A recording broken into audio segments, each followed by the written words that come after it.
Amen. Okay, so our topic this morning is about prayer. Ayan, panalangin po ang topic natin. At ang title po na akin pong inilagay o ibibigay ay ang tiwala, our confidence in prayer. So, our confidence in prayer. Tingnan po muna natin ang sinasabi po ng banal na kasulatan sa Mark chapter 11. Mark chapter 11, magandang mabigyang pansin po natin ang sinasabi po ng Bible sa Mark chapter 11. Yan. Kung may Biblia po kayo, hihilingin kong buksan nyo po at maaari bang lagyan nyo po ng marka, mga kapatid, para po ito ay po pwede nyo pong balikan. Ano po? Po pwede nyo pong balikan sa inyo pong mga pagbubulay-bulay.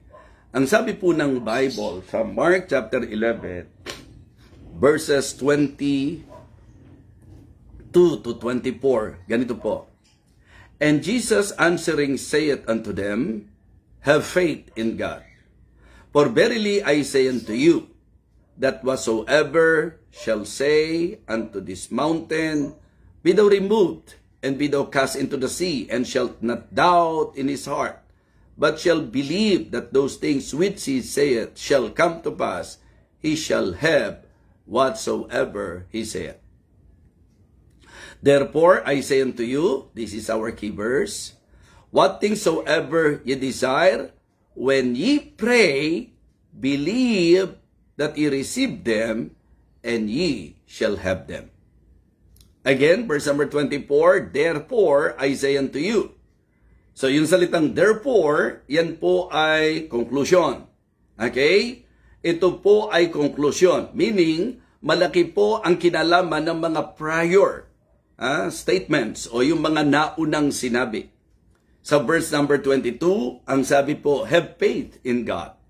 And then sa verse number 23, kapag ka naroon po yung faith, you can even say to this mountain, be thou removed and cast into the sea. Basta mangyayari po kung ano man po ang hihilingin natin. Ito po ay nakatungtong sa kalagayan na tayo po ay may pagtitiwala, may pananampalataya. That is actually my challenge this morning.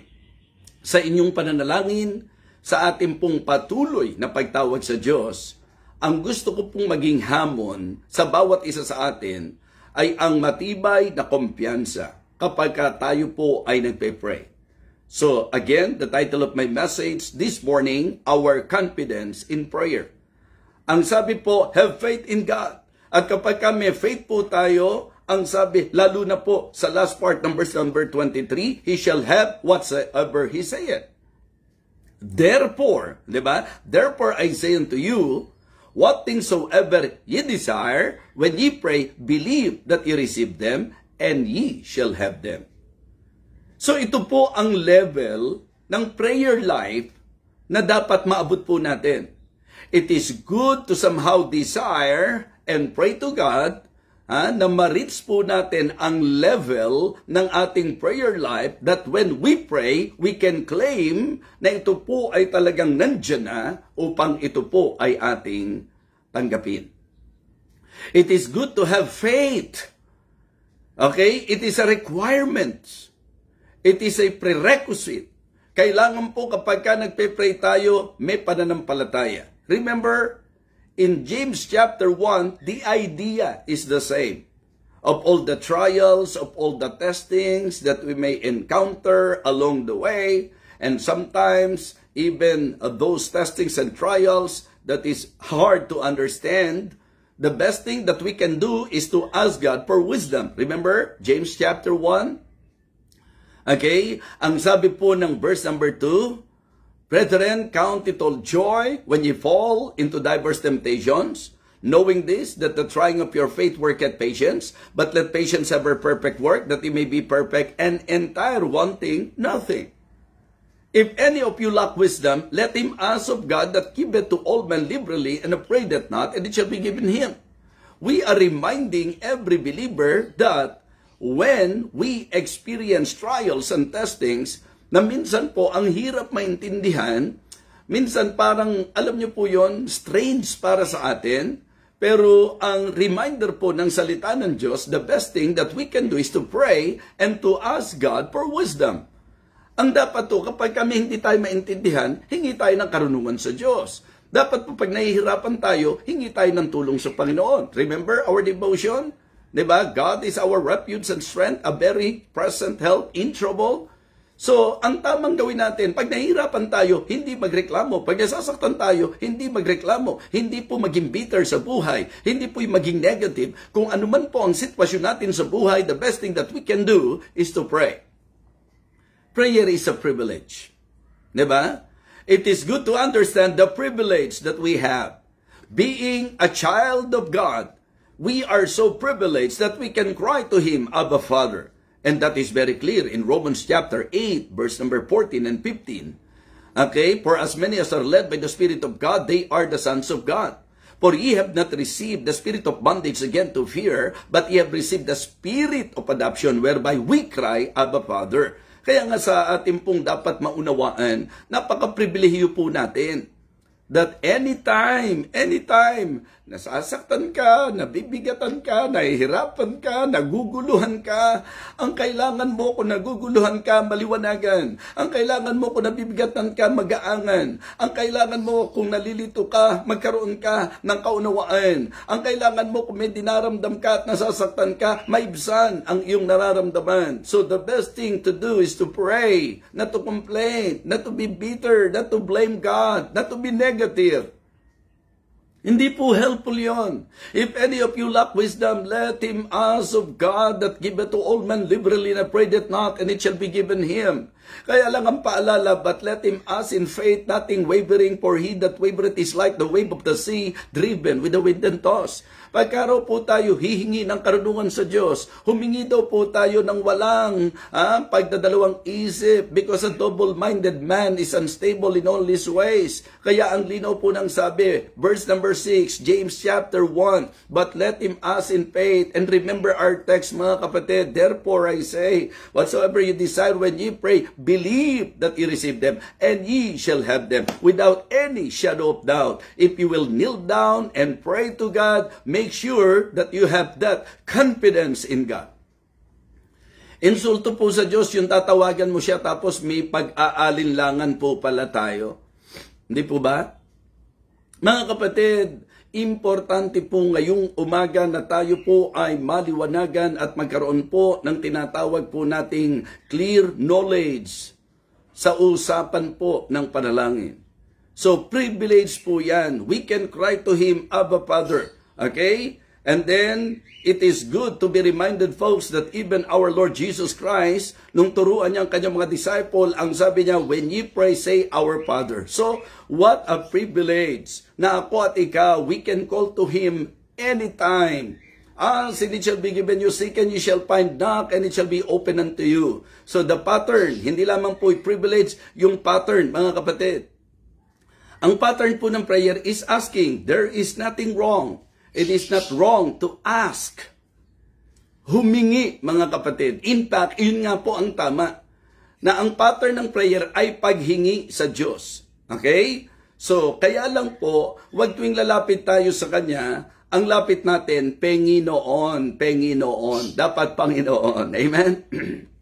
Yes. So, ang ating pong kalagayan, anak tayo ng Diyos, meaning, kung may pangangailangan po tayo, pwede po tayong humingi sa Kanya. Because ang linaw po na ang pattern ng prayer, asking, seeking, and knocking. Ask, and it shall be given you. Seek, and you shall find. Knock, and it shall be open unto you. Amen? So, humingi ka. Ikaw ay bibigyan. Okay? Humanap ka, ikay makakasumpong. Kumato ka at ikaw ay pagbubuksan. Kaya nga sabi ko kanina, malinaw po ito. Kung nabibigatan po tayo, lapit po tayo sa Kanya. Okay? Ilagak natin sa Kanya ang lahat ng ating kabalisahan sapagkat tayo'y ipinagmamalasakit Niya.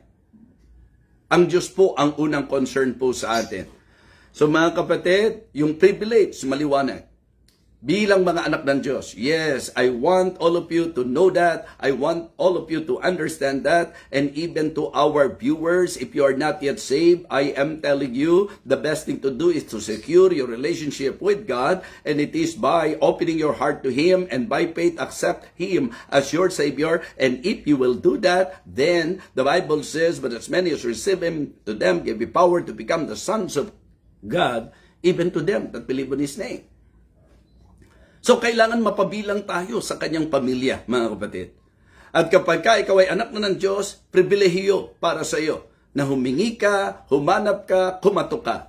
At ang pattern po, asking, seeking, and knocking, yun po ang larawan, yun po ang pattern. Pagka tayo nagpe-pray, we are asking. Pagka tayo nagpe-pray, we are seeking God. We are seeking God's will. Pagka tayo nagpe-pray, we are knocking the door of heaven and the heart of God. That is actually the picture of prayer. The picture of prayer, it is asking, seeking, and knocking.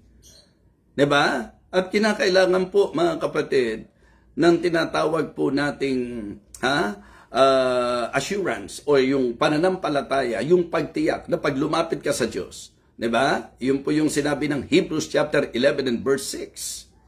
In Hebrews chapter 11 and verse 6, ang sabi ng Bible, but without faith, it is impossible to please Him. For he that cometh to God must believe that He is, and that He is the rewarder of them that diligently seek Him. Na siya yung sumasagot, na siya yung nagbibigay sa humihingi, na siya yung talagang magkakaroon ng tinatawag nating tugon sa ating pong mga panalangin.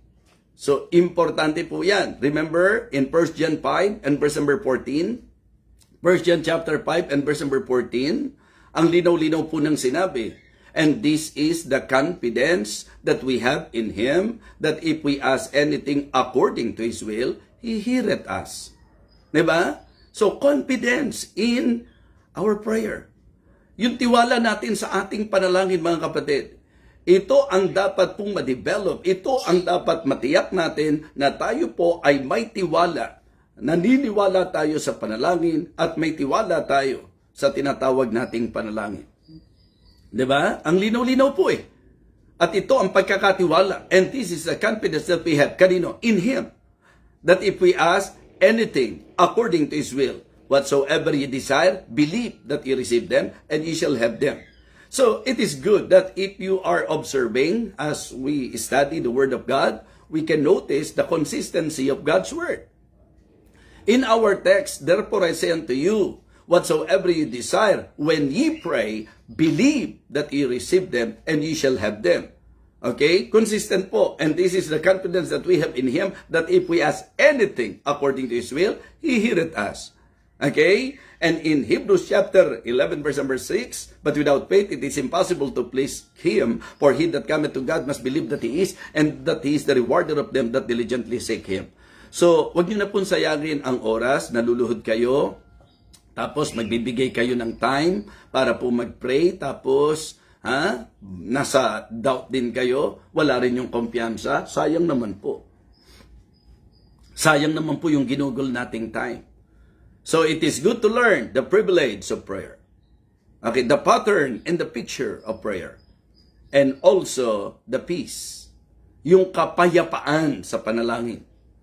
Be careful for nothing. Philippians 4, 6 and 7. Be careful for nothing, but in everything, by prayer and supplication with thanksgiving, let your requests be made known unto God. Ang sabi po, and the peace of God, which passeth all understanding, shall keep your hearts and minds through Christ Jesus. Kapatid, kaya ligalig ka pa rin, kaya balisa ka pa rin, dahil hindi po nagawa at hindi po naging totoo at tama ang ating prayer. Sapagkat ang dapat sa pananalangin ay ang tiwala. Diba? Huwag ka nang lumapit sa Diyos kung wala ka rin lampung tiwala sa Kanya. Okay? Huwag nang paluhod-luhod pa tayo, tapos sobrang emotion pa natin pag tumatawag tayo sa Kanya, pero duda naman pala tayo sa Kanya. When ye pray, believe that ye receive them, and ye shall have them. Whatsoever ye desire when ye pray, believe, diba, that ye receive them, and ye shall have them. Yun ang matibay na paniwalaan mo. Kaya sa Biblia po, mahalaga na makita natin the invitation to pray. Diba? The instruction in prayer. Yung intercession, diba? Sa panalangin. Tapos doon yung makikita yung intervention in prayer. That when we pray, ano man ang sitwasyon, papasok ang Diyos dyan, mga kapatid. So napakaganda na ito po. At ang impact nito, mga kapatid, yung kapayapaan na hindi po masayot ng pag-iisip, yun po ang mag-iingat sa ating puso. Diba? Napakahalaga po niya. So kaya ngayong pagkakataong ito, nais ko lang pong bigyan kayo ng ilang mga puntos para sa ating pag-aaral. Ang dami po kasing lesson na po pwede nating makuha sa usapan po ng prayer. And it is good to somehow marinig po natin ito because sometimes many are just wasting their time. They are kneeling down, devoting half an hour or 1 hour, an hour praying. Diba? Sayang naman yung oras na yon kung wala ka rin lang naman palang tiwala sa Diyos na nilalapitan mo. Kasi yung iba po naiinip. Anong dapat mong maisip? Anong dapat mong matandaan? So yan po yung gusto kong talakayin po natin. Okay? Number 1, pray submissively. Pray submissively.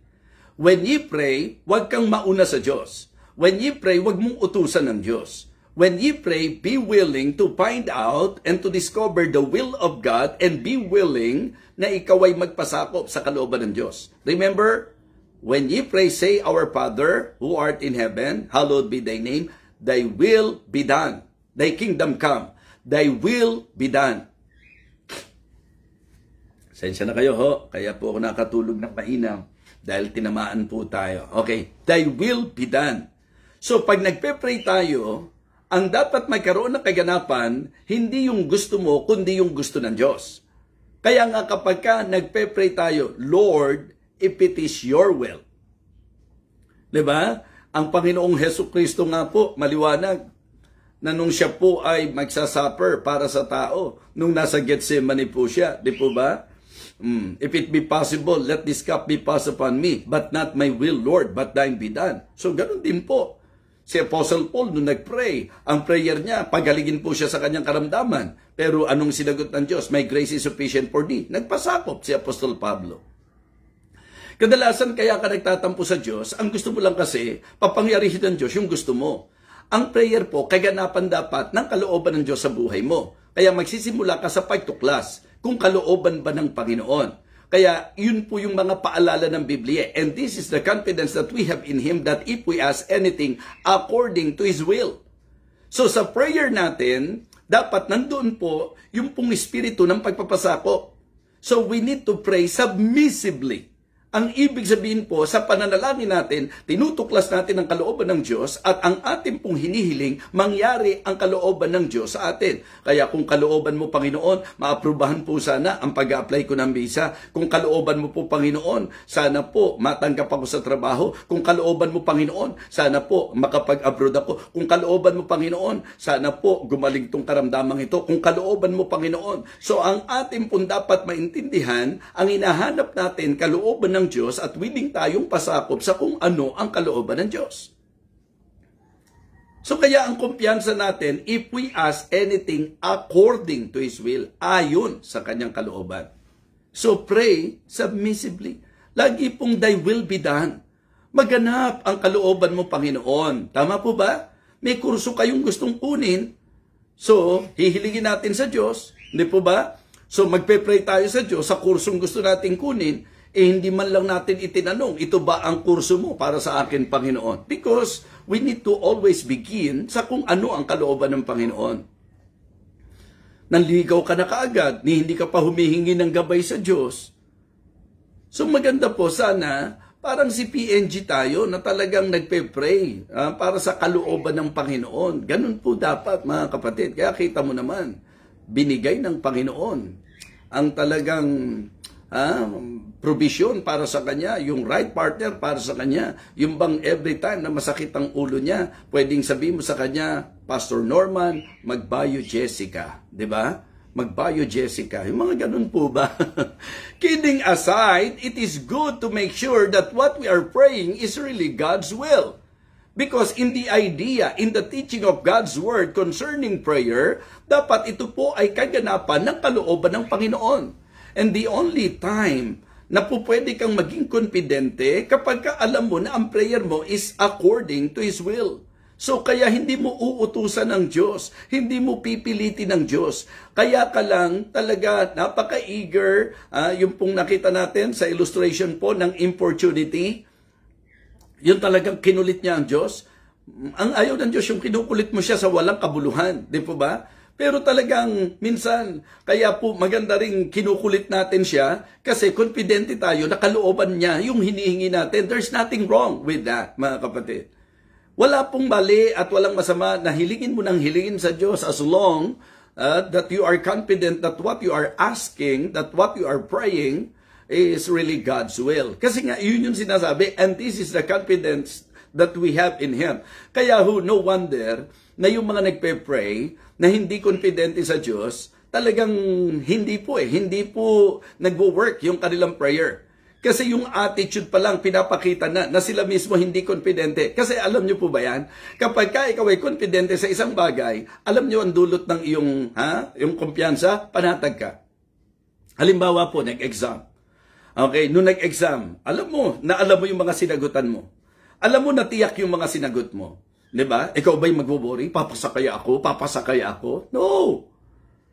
If you are confident doon sa naging sagot mo, naintindihan ko po yan. Kasi nung nag-aaral po ako, every time na may exam kami, talagang kaya hindi ako confidente, mga kapatid. Kaya hindi ako payapa. Kasi hindi ako confidente. Diba? Hindi ako confidente doon sa sagot ng katabi ko. Hindi ako confidente. Kung tama ba o mali, hindi ka lang magiging confident kapag wala kang katiyakan sa iyo pong ginawa, sa hiningi, sa sinagot. Yun po yan eh. So it means to say na magiging payapa lang tayo kapag confident po tayo. Sorry po.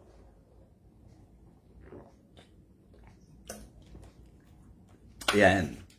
Isang galon na po ang dinala ko para po.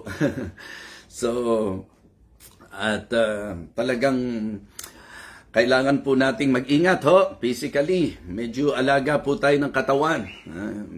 Yan po ang isang magagawa po natin sa panahon ito. So again, kaya po hindi ka panatag kasi hindi ka confidente. So yung peace, result ng confidence. Yung illustration ko po sa inyo, kung confident ka na ang mga sagot mo tama, hindi pa lumalabas sa exam, panatag ka na. Pero kapag ikaw ay nag-exam na yung mga sinagot mo, baka sakali lang, walang katiyakan, hanggat hindi lumalabas yung resulta ng exam, hindi ka mapapanatag, hindi ka mapapakali. So the same thing is true. If we are praying at humihingi po tayo sa Diyos, mga kapatid, titiyakin ko po sa inyo na kapag alam natin na yung hinihingi natin sa Diyos ay kalooban niya at tama, ang resulta nito, panatag ka. Amen? Panatag ka. Halimbawa po, ako nung nag-a-apply po ako ng visa, ang prayer ko po, God's approval. Okay? Higit doon sa approval ng konsul, diba? Ang akin pong prayer, God's approval. Na kung hindi mo kalooban, wag mo po akong hayaang ma-approve. Pero dahil nga po kailangan ng magre-represent, mga kapatid, sa nakikita ko, Lord, hindi ako to. Diba? Kasi kung tatanungin niyo po ako, hindi po ako ganong ka-eager pumunta sa ibang bansa. Okay? Hindi po, mga kapatid. To tell you honestly, kaya nga na-amaze ako sa ginawa ng Panginoon na ang ministeryo po na ibinigay sa inyong lingkod, kinakailangan mong pumunta sa iba't ibang bansa. Pero it is really hard. It is really hard, mga kapatid. At hindi po ako yung typical na talagang ang gusto makasakay sa eroplano. Ayoko nga po sumakay sa eroplano, mga kapatid eh. Okay? Pero alam nyo po, nung nagpe-pray po kami para sa approval, that is exactly what I did. I prayed for God's will. Lord, if it is your will. So that is actually a good pattern. Every time na magpe-pray tayo, Lord, if it is your will, if it is your will. O kaya, Lord, reveal to me your will. Ihayag mo po sa akin kung anong kalooban mo. Mag-e-enroll ka, Lord, ikaw po ang mag-reveal sa akin ng kurso na nais mo para sa akin. I want to be guided, Lord, so please, lead me, guide me. Yun po ang magandang prayer. So again, sa prayer, ang unang napakahalagang paalala, pray submissively. Pray submissively. Lagi po, thy will be done. Yung kalooban mo, not my will, Lord, but your will be done. So second, we need to pray sincerely. Pray sincerely. So yun ang reason kung bakit po, kung sasagutin natin yung tanong, tungkol po doon sa mga paulit-ulit na panalangin at yung memorized prayer. Kasi ang paniniwala natin, ang sinserong pananalangin from the heart. Diba? Hindi po yung naging habit mo lang, hindi yung naging gawin mo lang, naging routine mo lang, kundi ang prayer mo ay connection. Diba? Ibig sabihin, connection mo sa Diyos. That in everything, mga kapatid, sa bawat bagay, talagang ikukonsulta mo sa Panginoon. Magpe-pray ka sa Kanya. At ang prayer mo from the heart, hindi po doon sa mga memorize na panalangin. Diba? So talagang ako po preferably, talagang kung ano yung gusto kong sabihin sa Diyos, sinasabi ko po sa Kanya. Kahit nga doon sa panahong nalilito ka, kahit nga doon sa panahon na parang may mga hindi ka maintindihan, umamin ka sa Diyos, kausapin mo siya, Lord, ayoko pong maging hypocrite sa iyo. Alam ko namang alam mo puso ko, nalilito po talaga ako sa mga nangyayari sa akin. Hindi ko po talaga ito maintindihan, Panginoon. May mga pagkakataon na parang gusto kong mag-complain, pero alam ko hindi dapat, Panginoon. Kaya lang dahil sa epekto sa akin, dahil nasasaktan ako, dahil bigat na po ako, Panginoon. Dahil sa totoo lang, parang gusto ko na pong gumibab. Kailangan kita, Panginoon. So please, Lord, gusto ko lang maging totoo sa iyo. Bigat na po ako. Hirap na po ako. Gulong-gulo na po ako. I need you, Lord. I need you. Ano po ng Panginoon yan? Mararamdaman ng Panginoon yung puso mo. Diba? Kasi alam naman ng Diyos ang weakness natin eh. Alam naman ng Diyos ang limitation po natin. So there's nothing wrong na tayo po'y maging honest at sabihin natin sa Diyos, Lord, sa totoo lang, talagang gusto ko lang pasakop sa kalooban mo, pero hindi ko po naintindihan itong nangyayari sa akin, Panginoon. Di po ba? Kaysa doon sasabihin natin, Lord, ba't ang dami-dami naman tao, ako pa nagkaroon ng ganitong karamdaman? Ba't naman parang gusto mo sa ibang tao pa mapunta yung karamdaman mo? Sabihin mo na lang talaga sa Diyos, Lord, hindi ko po alam. Bakit ako nagkasakit ng ganito? Lord, hindi ko po alam. Liwanagan mo ko. Ayoko maging negative sa iyo. Ayoko maging bitter, Panginoon. Ang kailangan ko lang po, understanding. And I must admit, Lord, hindi ko po naintindihan kung ba't nangyari ito sa akin. So please, enlighten me, Lord, please. Gabayan mo po ako. So, yung sincerity, yun ang dinadama ng Diyos, hindi yung ganda ng wordings. Oh, makapangyarihang Diyos na lumikha ng langit at lupa. Oh, sa amin pong Diyos na nag-e-exist na bago pa ang pasimula. Oh, ang Diyos na hindi malilimitahan. Ang Diyos na may-ari ng sangkatauhan, ng sangkalupaan at ng lahat ng mga kayamanan. Sa Diyos na talagang makapangyarihan sa lahat. Ang dami-daming maganda mong sinabi, pero yung tiwala, di ba? Wala. Mga kapatid, sincerely. Pray submissively. Pray sincerely. Iparamdam mo sa Diyos yung totoo na nasa puso mo. Aminin mo sa Diyos na affected ka. Aminin mo sa Diyos na confused ka. Aminin mo sa Diyos na talagang hirap ka. Aminin mo sa Diyos na kailangan mo siya. Okay? Pray sincerely. Even the very motive sa atin pong ipinagpe-pray. Kasi alam ng Diyos eh. Alam ng Diyos kung bakit mo hinihiling ang isang bagay. And that is the reason why God is always reasonable every time na hindi niya binibigay yung hinihingi po natin. Opo, hindi po madamot yung magulang na hindi niya ibigay ang hinihingi ng anak niya na alam niyang hindi makakabuti sa anak niya. Diba? Huwag niyong palabasing madamot ang magulang na hinihingi ng anak, hindi niya binigay. Depende po. Kasi kung ang hinihingi ng anak ay makakasama sa kanya, hindi po ibibigay ito. Kaya nga maganda na talagang pagka yung kombinasyon, pray submissively, pray sincerely, kasi ang sabi ng Bible, hindi rin po ibibigay ng Diyos kasi humihingi tayo ng sablay. Ye ask and receive not, because ye ask amiss, that you may consume it upon your lust. Kaya wala pong Kristiyano na magdaramdam sa Diyos kapag hindi po binigay yung hinihingi niya. Ang tanging anak na nagre-rebelde ay yung wala pong understanding doon sa dahilan kung ba't di binigay ng magulang niya yung hinihingi niya.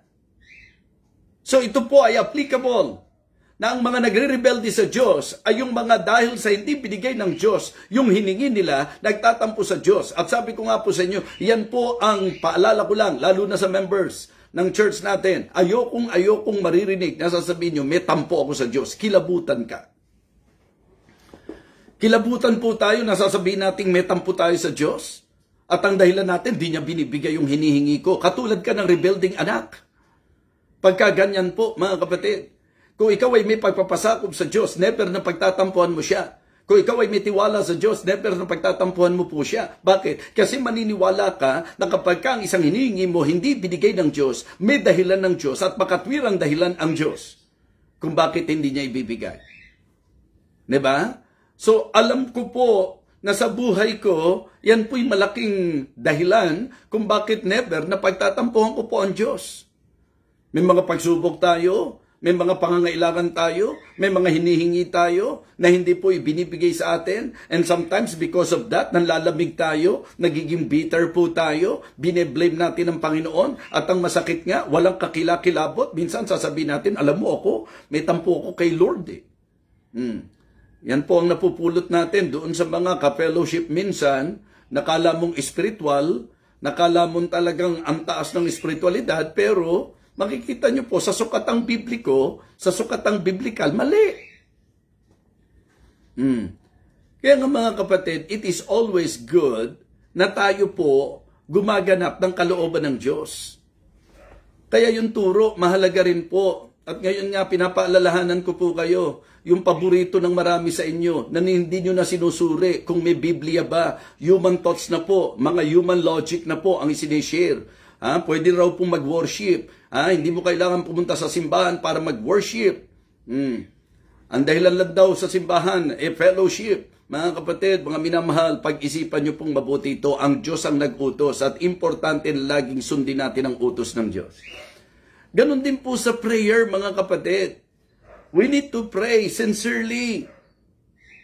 Once na may hiningi ka sa Panginoon, diba? Paramdam mo sa Diyos na sincero ka. Yung motibo mo, sincero. Yung dahilan, bakit mo hinihingi sa Diyos yan? Kaya nga sabi ko po, kaming mag-asawa, natulungan po kami doon sa idea na para umangat ang aming pong prayer life, yung level ng aming prayer life, ang naging aming concept, give God a valid reason to answer our prayer.